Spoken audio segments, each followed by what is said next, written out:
Hello and welcome to Picture Class. We have made it to episode 16.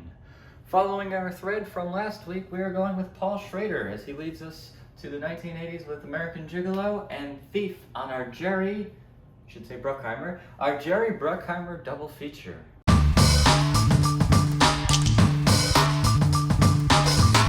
Our first film from 1980 is American Gigolo, written and directed by Paul Schrader, who had been a writer-director before, so he knows what he's doing, I guess. Cinematography by John Bailey, music by Giorgio Moroder. Most famously, Call Me by Blondie is the theme to this entire movie. The actual song is 8 minutes and 7 seconds. The album version, a lot of times you'll see it as a bonus track, but I highly recommend you give that a shot. Listen on Apple Music or Spotify or Amazon or wherever the hell you might have it. You might even actually have the vinyl. Please give that a listen. It is a great song. It's a great track opening to set up Richard Gere in the 1980s driving through LA. And I did drive, down really fast on a highway. Not really fast, I drove the speed limit, but to the song, it was pretty good. It was pretty good. So we have Richard Gere as Julian, but he spells his name wrong, or maybe I spell my name wrong. Laura Hutton, Hector Elizondo, and Bill Duke. Yes, the director from Deep Cover, he is back. So this movie got a 6.3 on the Internet Movie Database. 68% of critics like it on Rotten Tomatoes, and only 50% of audience members like this. This is a very atmospheric movie. Paul Schrader with Taxi Driver, this is probably the 80s equivalent, you could think, in a different line of work in terms of a neon demon almost, if you want to think about that, borrowing from Nicholas Winding Refn's title. You'll see these two movies, Thief and American Gigolo, have a big influence on the movie Drive and Only God Forgives in a lot of different ways, especially Nicholas Winding Refn's style of this nostalgic 80s neon that we've been having. They have this almost Neon-Noir.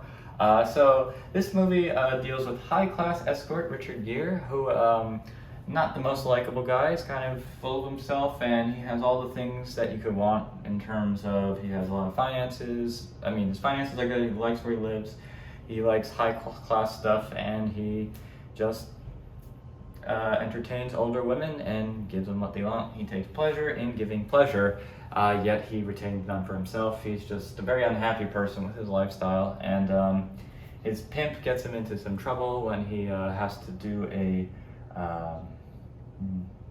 do some kinky stuff, and there is a murder involved, and eventually he is set up, and there's it's a very slow burning movie with a lot of atmosphere, and it gets tense as the movie goes on, and the chemistry between Richard Gere and Laura Hutton, it really builds. And also, fun fact, Richard Gere, first actor to be fully frontal male nude.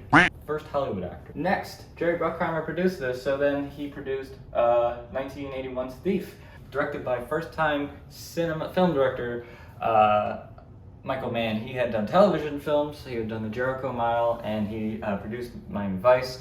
He went on to direct The Keep, which is probably that forgotten movie, which was cut out so much and he didn't get to finish it. It's a big mess. There's a documentary I've been following the progress for. I don't know if they ever finish it, but it's been in progress for so many years, so I don't know. I have to check back in on that. I'm gonna do that. Then he did Manhunter with William Peterson, who shows up in a very small role here. The first Hannibal Lecter movie without Anthony Hopkins. And he went on to do Heat. Everyone knows him from that. Public Enemies with Johnny Depp. He did the Miami Vice, as well as Ali with Will Smith. And he did Black Hat, which a lot of people didn't like, but I actually found very enjoyable. It was one of those times where the critics, I think some critics liked it, but a lot of people didn't like it. But anyway, we're not here to talk about all those things. Written and directed by Michael Mann, based on The Home Invaders by Frank Hoymer, which I believe the main character, Frank, played by James Caan, is. The cinematography was by Donald Thorne. Music by Tangerine Dream. So James Caan, Tuesday Weld, Willie Nelson. Yeah, that's Willie Nelson. Jim Belushi, Robert Prosky, Dennis Farina in one of his early first roles. This was right after he was a Chicago police officer. He retired. And William Peterson in a very small role. One of the things I like that Michael Mann did, he knew a lot of people in Chicago, so he had the police played by criminals, and then he had the criminals played by the police. So he kind of switched it up a lot. So Dennis Farina was one of the the former police officers, and he was one of the bad guys in the movie. And it's really cool. This has a 7.4 on the Internet Movie Database.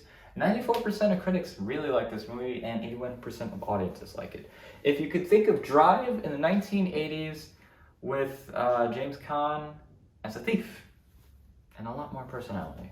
So this one is about a master thief. He's really good at his job, and then he's pursuing Tuesday Well, who is he's a cashier at a diner, and eventually they strike it up, and he is late for a date, and he kind of just tells it how it is in a very aggressive manner. He kind of just forces her to go with him to a diner, and he's a man who spent about a good chunk of his life in jail, and he was raised by the system, and he's kind of bitter about it, but he just robbed $20, stayed in jail, and he got out. He's someone that has no time, and he has a picture collage that he keeps with him, with Willie Nelson's on there. It's his father figure, taught him everything he knows, and he wants a family. He wants a family, and he's trying to do everything he can do. He has this whole lifestyle, but he's like, I want to settle down, I want to have a kid. So eventually in this really great diner scene, which I think these two movies have scenes where you're just talking. You're just sitting there and you're talking. There's no shields flying, there's no worlds, it's just talking. And Michael Mann and Paul Schrader have this slice of life in the 1980s. Tuesday Well can't have children, and James Caan still is like, well, I don't care, we can adopt, he wants to be with you. And it has one of the most heartbreaking scenes, and probably relatable, is they're unable to qualify as to adopt parents because of his criminal background. And then he has a conversation. He's like, well, I grew up in the system. You have these 8x4 green walls, and then you're just saying, I belong to you. And he gave this very heartfelt speech. I think it's one of his best performances, and you really feel like he just wants a second chance, and he'll do anything to get out. He's also very prideful. He likes doing his work because he works for him. He doesn't like working for anything. However, he comes in line with Robert Prosky due to a deal that went wrong, and he wants him to work directly for him. As a result, now he has the police on him, and he has a lot more heat. And the thing is, he doesn't want to be in his pocket, which, of course, eventually, that's how these movies go. At some point, he eventually gets a kid. He gives him a child, which he's like, don't ask any questions, which is very odd. It has Raising Arizona vibes, but the movie ends in a big shootout. He loses everything and he goes out, and it's a pretty badass scene with one of the coolest scores. But it's just, neither character is just this isolated, almost Sigma male who's just, out of touch with the world, so much so. They're really good at what they do, and they let people in, and that's kind of where everything goes wrong. The moral of the story, if you're one of those loners, don't. That's what it's trying to tell you. But one of the things I like about both these movies is they both have a jail scene with the phone and the glass and the conversation, and they talk about that distance. It's like you could see the other side, but you can't cross. It's invisible walls. And they even have movies about that, Invisible Stripes, where it's like you get out of jail, but you're still treated like a criminal.